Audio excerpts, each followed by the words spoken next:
Sponsored by Golfbox, Australia's greatest golf superstore. If you're even considering a mini driver, it's probably because you hit your driver here. Ouch! It doesn't get any easier. So a few questions I want to answer in today's video. Number one, is the mini driver overhyped? Controversial. Number two, could you in fact lock your driver in the Harry Potter cupboard under the stairs, never to see light again? Well, let's find out. Your topic is mini drivers. You've got 10 seconds to answer this one. Why is it called a mini driver? Is it A, because it's a mini driver, or is it B? Have you ever had a dream that you had much you could do anything? I'll be honest with you, B's really throw me off here. B? Unfortunately, that is incorrect. Close, so close. Right, I know I'm late, but I had to do this. The mini driver category I just adore, but it is in fact one of the most confusing categories, I think, in golf. So your two big dogs, Taylormade and Callaway, approach this very differently.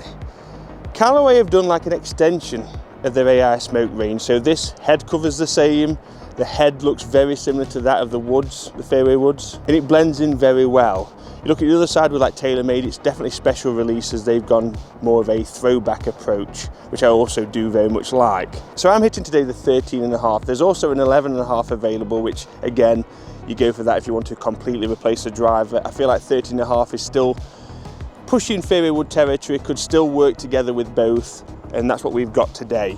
So down at the ball, for a mini driver, this seems massive. It still had the Honey I've Shrunken the Kids treatment, but it's 460 down to 340. But a lot of mass that sits behind the ball. There's a big footprint still, is what I'm trying to say.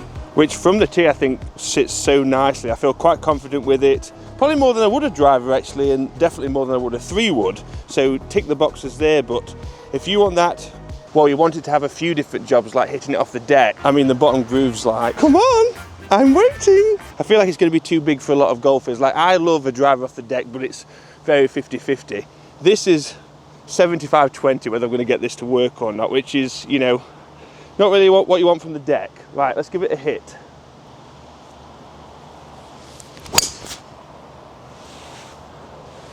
How good does that sound? Well, it's down the middle.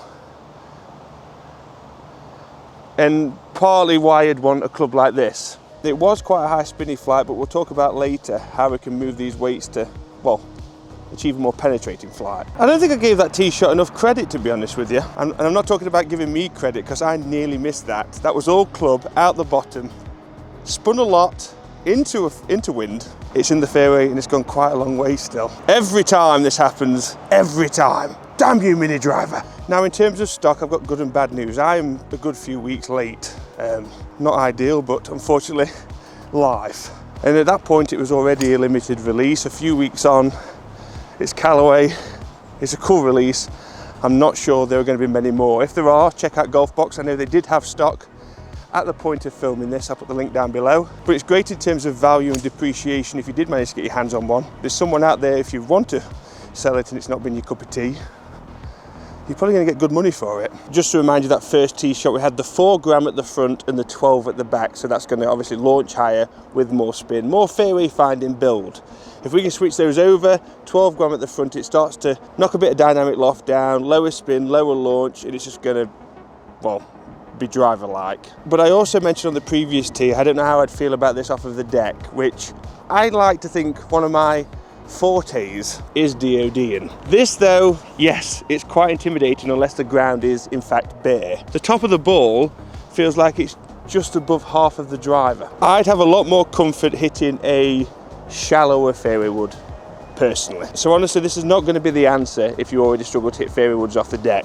This is just so much deeper and you're just going to bottom groove it all day long. Second shot of the day is this. Can you believe it? Struck it, but it's gone left. Now, not the driver's fault, swing fault, but that went like stink. Even though it went, yeah, sorry. So it doesn't look good here, but that's definitely not the mini driver's fault. Blame me. Hardly a shot into the green, but if we look at where I am in relation to the tee, thanks to shot scope, This has gone a long way down there. This is off the deck. So if there's one thing I need to confirm about this, firepower. Well, I suppose it's a compliment to the tech, bottom groove firepower to be precise. But again, with the Paradym Ai Smoke titanium 340 mini driver, this has got as much tech as the rest of the family. We've got that titanium construction and AI smart face that makes this Mr. Beast. I did that for SEO and keywords, forgive me.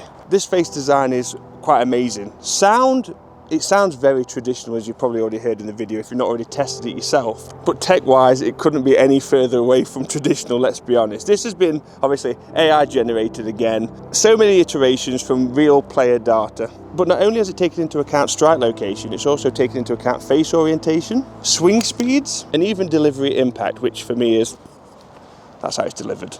Okay, so hypothetically speaking, this is completely hypothetically, okay, if we were playing the 8th hole at Lisbon with the wind behind us, do you think we would want to try the weight at the front? Hypothetically. That is ginormous. Very, very high.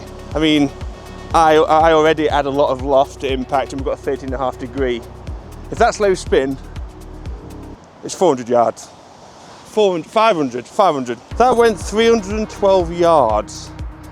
Did I think it was going to be more? No, it's 400 yards. 500. Okay, maybe. But I don't want it to. I don't want it to be competing with the likes of the driver. Not that I hit those 400 or 500 yards either. Spec-wise for me, I'd definitely go the 11.5 if I was playing it. Maybe weight behind 11.5, that lower flight window. This is still going to space. But one thing it did make me realise was this is not the flight window I want to see. It's far too high. 13.5, even with the weights forward, it's still so high, which is a great thing if you're struggling to launch your driver. The reason why I love these clubs so much and continue to do so is they are getting better and they are appealing to a broader market. Is it broad enough where everyone can play this? Probably not yet. But let's just say we've got the 13.5 degree with the heavyweight at the back compared to the 11.5 degree with the heavyweight at the front. That is two very different golf clubs out of the same golf club, if that makes sense. So as you probably heard with the start of the video, this category confuses me. This one though, I have more clarity with, which I want to congratulate Callaway on. This is definitely more, it's its own breed. But if I was going to put it on a scale between driver and fairway wood, this is definitely the driver's daughter or son. And this is why I find the mini driver category so interesting, because other brands do mini driver differently. No better, no worse, but different. This does what it says on the tin. It is in fact a mini driver. It's taken how many minutes to work that one out? I know many golfers that have struggled from the tee, bought a mini driver and it's rejuvenated them like a good shampoo. If you can hit your 3 wood but you want more distance, try it. For others, I do feel like this could be an absolutely stupid purchase. Any mini driver, to be honest with you. I don't mind saying that. There's no in between. If you're in between, it's going to sit in your golf bag and you're going to get dust on it. You either buy it, you can't hit it, terrible decision, or you buy it and it's been literally, you want to get rid of your 3 wood and your driver, it's that good. I don't feel like there's any in between with a mini driver. So I wasn't going to really mention about the dispersion. That's something we need to see more in the net, but I don't know if you know how this filmmaking stuff works. I do a bit of B-roll. I let a few like dummy shots for close-up and, you know, don't include them in the numbers as such, but it's just so you can see the driver and me from a different angle. These 3 B-roll shots, which you would have seen earlier, well, they're there. And that's far from a come and pat me on the back right now or give me a gold star.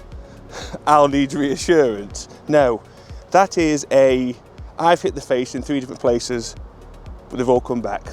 So lads and lasses, I hope that answers a few of the confusing questions that you usually get with the arrival of a mini driver. Is it brilliant? Yes. And for me, a reviewer, I know now, I've done this a long time, something can be brilliant, but not for me. And that's where we are. This is brilliant. Could be the saviour of many golfers. So guys, I hope you enjoyed that. I certainly did. Of course, if you're not already subscribed to the channel, please hit the subscribe button. We've got loads of videos to come up. Like I say, I'm late. Lots of things have been happening, but we're getting there now. Thank you, as always, for watching. I'll see you next time.